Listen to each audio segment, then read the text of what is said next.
বন্ধুরা, আশা করি সকলে ভালো আছো। তো যেহেতু ভিডিওতে ঢুকেছো, কিছু কথাগুলো শুনে যাও। তো আজকে আমি তোমাদের সাথে কথা বলছি হলো আমার একটা চ্যানেলে নিয়ে। তোমার হচ্ছে গিয়ে 4000 ঘন্টা ওয়াচ টাইম লাগে, সেখানে 12000 ঘন্টা ওয়াচ টাইম হয়ে গিয়েছিলো এবং কয়েক মিলিয়ন ভিউ পড়েছিল। কিন্তু সেই চ্যানেলটা আমি মনিটাইজ করাতে পারিনি। কী কারণে পারিনি তাহলে শোনো। তো চ্যানেলটায় সমস্যা ছিল, আমি নিজের ভিডিও খুব কম পরিমাণে দিয়েছিলাম, কিন্তু অন্যের ভিডিও বাট অন্য থার্ড পার্টি যে অ্যাপগুলো আছে সেগুলো থেকে নামিয়ে ডাউনলোড করে এডিটিং করে দিয়ে দিতাম। তো সেখানে আমার সমস্যা হয়েছিল, সেখানে আমি নিজের যে ভয়েস বা নিজের যে কোনো যোগ্যতা সেগুলো প্রমাণ করতে পারছিলাম না। তো এটা থেকে ইউটিউব আমাকে মনিটাইজেশন দেয়নি। তো তোমরা যদি শুধু সারা জীবন চেষ্টাই করে যাও ওরকমভাবে কিন্তু কাজ হবে না। তোমার নিজের কিছু থাকতে হবে।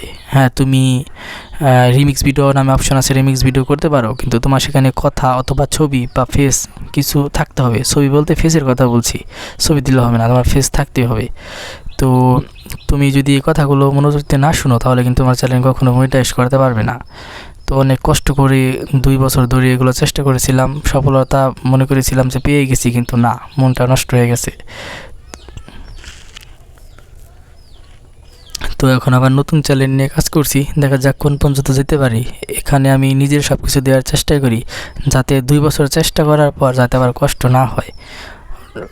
হবে না, কিন্তু তারপরে এত কষ্ট করে এত কিছু করে যদি না হয় পরে কিন্তু অনেক খারাপ লাগে।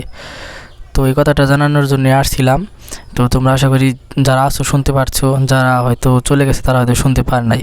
তো আমি তারপরেও তোমাদের আরেকটু বলি, তোমরা সবসময় ভালো ক্যাটাগরি ভিডিও আপলোড করার চেষ্টা করবে। বর্তমানে যেগুলো ঘটে ওইগুলোর কিছুর মধ্যে। আর যদি শর্ট ভিডিও নিয়ে কাজ করো তাড়াতাড়ি সফলতা পাওয়ার এইটাই বেশি, কারণ শর্ট ভিডিওতে যদি একবার ভিউ পড়ে, এক ভিডিওতেই 200-250-500 মিলিয়ন ভিউ পর্যন্ত পড়ে যায়, আমি দেখেছি। তো শর্ট ভিডিও নিয়ে একটু বেশি কাজ করার চেষ্টা করতেছি বর্তমানে। তো সকলে ভালো থাকবে, সকলেই সুন্দর করে দেখে শুনে কাজ করবে, যাতে আমার মতো পরে ঝামেলায় পড়তে না হয়। ঠিক আছে, ধন্যবাদ সকলকে।